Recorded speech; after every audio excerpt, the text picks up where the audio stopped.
शुक्रिया जी। जनाब मोहतरम इकबाल मोहम्मद अली खान साहब जी।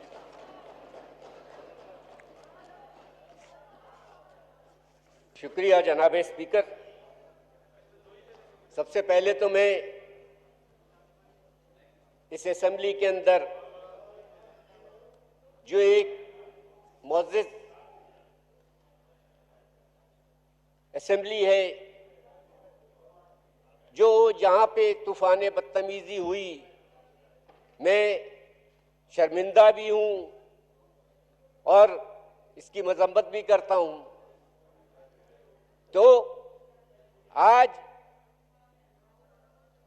बजट की बातें हो रही हैं, मैं शायद उनको, या तो मेरा हाफजा कमजोर है, याद माजी अजाब है यार, अब छीन ले मुझसे हाफजा मेरा। मैंने लीडर ऑफ द ऑपोजिशन के लीडरान की तकरीरें भी सुनी, मगर बात वहां पे ये हो रही थी शहबाज शरीफ नवाज शरीफ, शहबाज शरीफ नवाज शरीफ, सलीमुल्लाह की बात होती थी जिस तरह हॉकी के अंदर, वहां पे ये थी मैंने ये किया, मैंने वो किया, मैंने वो किया। मगर आज तक, आज ये मुल्क इस हालत में जो पहुंचा है, उसका जिम्मेदारी कौन लेगा? आज यहां पे बात की जाती है कि एनएफसी अवार्ड इनको नहीं दिया गया, हम इसके वो कर्ज में हैं। और मैं जनाब चेयरमैन आपको मुबारकबाद देता हूं कि आपने अस्सलाम वालेकुम रहमतुल्लाह। मैं अपनी बात को जारी रखते हुए एनएफसी अवार्ड, बिल्कुल एनएफसी अवार्ड तमाम सूबों को बराबर दिया जाए, मगर ये भी तो बताया जाए पीएफसी अवार्ड क्यों नहीं करते हैं। ये 23 पिछले से आप उठा के देख लें, अगर आप कैलकुलेशन करेंगे तो सिंध गवर्नमेंट को अभी तक 23,000 अरब रुपए मिल चुका है। वो कहां है ये तो बताओ भाई। और यहां पे मेरी बहन ने तकरीरें भी की यहां से कब की कि सिंध में अस्पताल बना दिए, किडनी सेंटर बनाया, और ये तमाम अस्पताल बिल्कुल हम तारीफ करते हैं उसकी तारीफ, मगर ये भी तो बताओ भाई कि वो किसके डोनेशनों पे बनाया? सिंध के बजट बुक के अंदर दिखाओ कि उसके डेवलपमेंट में कहां पे है, कौन से डोनर्स ने वहां पे वो किया इसके ऊपर। और दूसरी चीज ये है कि जनाब चेयरमैन, सिंध सबसे बड़ा मसला ये कि सिंध पब्लिक सर्विस कमीशन के अंदर अभी आपने देखा होगा पिछले दिनों में, 2-3 दिन पहले हाई कोर्ट ने फैसला किया कि तमाम जो सिंध पब्लिक सर्विस कमीशन के जो इम्तिहानात में लोग वो हुए वो मुअत्तल कर दिए गए, और उनको जो 2018 से उनको नौकरियों से वो किया गया है। एक एक खानदान के 8-8 आदमी, और ये ऑन रिकॉर्ड बात कर रहा हूं मैं, आप अगर अखबारात उठा के देख लें तो अगर इस तरीके से। और अभी एक प्रोग्राम आ रहा था एक निजी चैनल के ऊपर कि एसी जो है वो बदला ले रहा है, और वो इकरारुल हसन का प्रोग्राम है, आप उठा के देख लें। वो अगर इस तरीके से लोग अपॉइंटमेंट होंगे तो वो इसी तरीके से ये लोग आएंगे, क्योंकि ये पढ़ के जो सही मानों में मेरिट के ऊपर लोग थे उनको वो किया गया। और ये तमाम चीजें आपके सामने हैं। जनाब स्पीकर,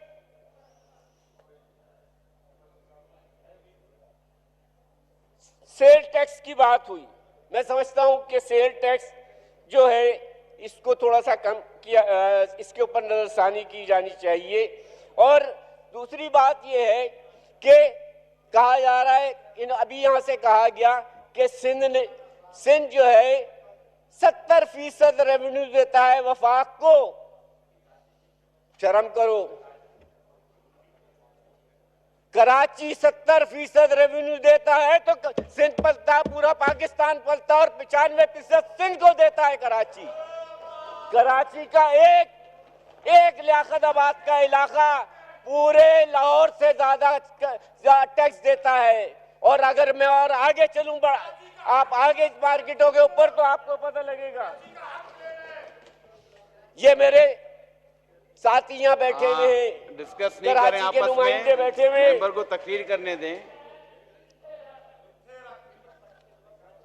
ये कराची के नुमाइंदे बैठे हुए आज, और मैं बहुत ही एहतराम के साथ, वाजिबुल एहतराम मेरे चीफ जस्टिस साहब, उनसे मैं गुजारिश भी करता हूं कि खुदारा सिर्फ कराची नहीं रह गया है कि बिल्डिंगों को मिसमार किया जा रहा है। अलादीन पार्क को कर दिया, उसके बाद उसके बराबर में रॉयल पार्क था और वो पूरा मिसमार हो गया। और अभी नस्ले अपार्टमेंट जो है उसका किया गया कि वो उन लोगों का क्या कसूर है, आज ये बात करते हैं। और मेरे यहाँ पे एक फाजिल मेंबर ने बात की कि इसके ऊपर बात की, अरे ये भी बताते कि ये SBCA Sindh building control authority और जो मास्टर प्लान जो थे, इन सबों ने करोड़ों रुपए लेके आज कनाडा में बैठा है, कोई दुबई में बैठा है, कोई अमेरिका में बैठा है, कोई लंदन में बैठा है। आज उनको लेके आओ। ये गरीब आवाम जो अपने पैसे खून पसीने की कमाई करके ये फ्लैट बुक कराते हैं, ये कराते हैं, आज वो लोग इस कस्बा पुरसी के आलम में कोई खुदकशी करने के। एक बिल्डर जो है, जो इसका वो है, उसको कैंसर हो गया कितने साल से, क्योंकि वो पैसे नहीं दे सकता।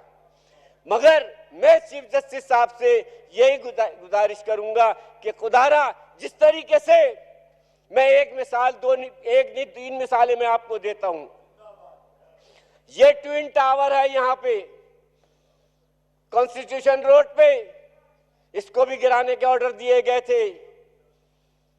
क्यों इसके ऑर्डर वापस लिए फिर?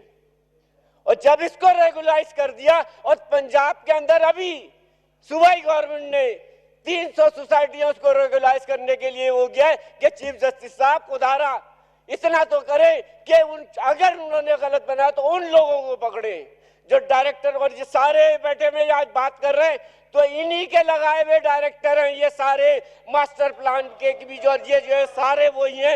ये करप्ट लोग, करप्शन से ये खा गए और कहते हैं कि इमरान खान जी बातें करता है। ओ भाई, इमरान खान कप्तान है, कहते हो कप्तान, तो कप्तान के रिजर्व खिलाड़ी भी हमें, 16 रुकनी टीम होती है, रिजर्व खिलाड़ी भी हमें। और एक बात बता दूं, ये टेस्ट मैच है, वनडे नहीं है, वनडे नहीं है, T20 नहीं है, T20 नहीं है, ये टेस्ट मैच है और 5 साल चलेगा पूरा, जो मर्जी आए कर लो तुम। 5 साल चलेगा पूरा, जो मर्जी आए कर लो।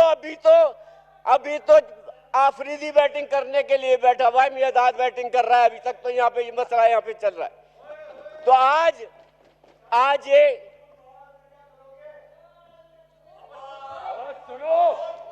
ये आपस में बात नहीं करें, तकरीर करने दें, जनाब अपनी स्पीकर, बारी में बात कीजिएगा। इन्होंने बहुत सारी बातें की, और अभी मेरे एक भाई ने बात की कि शहबाज शरीफ ने एक अस्पताल बनाया कि वहां पे वैक्सीन नहीं है उनको मुहैया। वो खुदा के वास्ते या खड़े होके कह रहे हो कि गरीब की जेब खाली है, तुम तो 4 जेबें लगा के आए हुए थे, सब भरी हुई हैं, उसमें से दे दो वैक्सीन वहां पे कुछ लोगों को, चलो इसी उस पर दे दो, भला हो जाएगा उनका।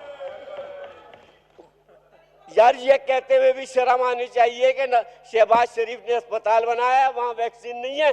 भाई, ये तो मैं और इनको दाद देता हूं, असद उमर साहब को खराजे तहसीन पेश करता हूं, NCOC के लोगों को, कि उन्होंने इस कोविड के अंदर, इन हालात के अंदर इस तरीके से लोगों को, जिस तरीके से वो किया कि लॉकडाउन जिस तरीके से किया, तो वो पूरी दुनिया में मईशत का बेड़ा गर्क हुआ हो। और इस वक्त भी ये पाकिस्तान, हम समझते हैं कि अल्लाह का बड़ा करम है, उसकी बड़ी रायत है कि उसने हम पे रहम किया। आज हमारे पास जो इतने केसेस नहीं है वो नहीं हुई, और माशी तौर पे दुनिया सब जगह पे आप जाके देख लें क्या हाल है। उस हालत में ये बजट पेश करना, मैं समझता हूँ ये खुशाइन बात है इसके ऊपर ही। जनाब स्पीकर, पाकिस्तान में मईशत जो है, जो आपकी मईशत है, ज़राई मईशत रीढ़ की हड्डी है, रीढ़ की हड्डी की हैसियत रखता है। और मैं समझता हूं कि इन हालात में भी जो बजट में पैसा रखा गया है, छोटे ज़राई कर्जे देने के लिए 2 लाख रुपए रखे, और मैं समझता हूँ वो छोटे काश्तकारों के लिए और दूसरा जो है कि जिस उसके मशीनरीज के लिए कि ये उनके लिए एक बिला सूद कर्जा लिया गया है। जनाब स्पीकर, जिस तरीके से अभी कोविड-19 की बात हो रही है, इसमें मईशत को और सनतकारों को इसके अंदर बड़ी मुश्किलात हुई, मगर उन्होंने जिस तरीके से हुकूमत ने संभाल के चलाया, जिस तरीके से उनको वो किया उन्होंने किया। और क्योंकि इस पे सबसे बड़ा बोझ पड़ा गरीब के ऊपर, और इसमें कोई शक नहीं है कि महंगाई जो है आपकी ज़्यादा है। और मैं समझता हूं कि उसके अंदर हुकूमत जो है जो इक़दाम कर रही है उसके लिए, बल्कि ये होना चाहिए कि इनको भी चाहिए इसके अंदर बैठ के वो हाथ बटाएं जो इस वक्त मईशत की हालत है।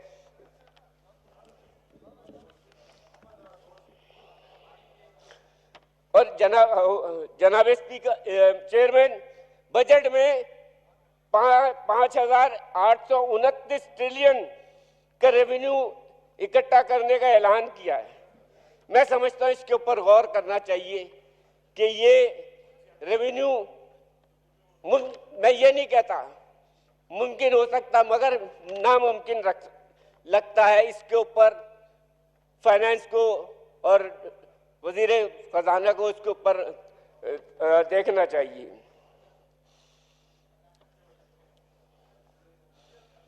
जो इस वक्त सैलरी बढ़ाई गई 10% एम्प्लॉयज के लिए, गरीब, तो इसके ऊपर भी नजरसानी करें, कम से कम इसको बढ़ाया जाए। और दूसरा मसला ये है कि जो एक स्टॉक एक्सचेंज को जो छूट दी गई है, मैं समझता हूं कि उसके ऊपर जो क्योंकि ये फायदा उन स्टॉक एक्सचेंज जो है जो उन सरमाएदारों को पहुंचाए फायदा पहुंचेगा, इसके लिए इसके ऊपर नजरसानी की जाए और इसके ऊपर वो किया जाए। दूसरा मसला ये है कि मैं वजीर ऑनलाइन जो का बिजनेस है, कारोबार है, उसके ऊपर टैक्स लगा दिया गया है। और जबकि वो फॉरेन रेवेन्यू आपका यहाँ पे इन्वेस्ट कर रहे हैं, हजारों रुपए जो इस वक्त वो यहाँ पे पाकिस्तान के अंदर वो कर रहे हैं, सैकड़ों डॉलर जो है वो यहाँ पे इन्वेस्ट कर रहे हैं। इसके ऊपर इस टैक्स को मुस्तस्ना छूट देनी चाहिए। आखिर में मैं जनाब स्पीकर मैं यही कहूँगा कि अगर पाकिस्तान को जिस तरीके से बात की उन्होंने, मेरे जो बात ये है कि एक आखिर में मेरे हबीब जालिब का अवामी शायर थे, वो मैं नहीं कह रहा, वो ये कह रहे हैं कि हर बिलावल है इस कौम का मखरूज, पाँव नंगे हैं वे नज़ीरों के। बहुत बहुत शुक्रिया।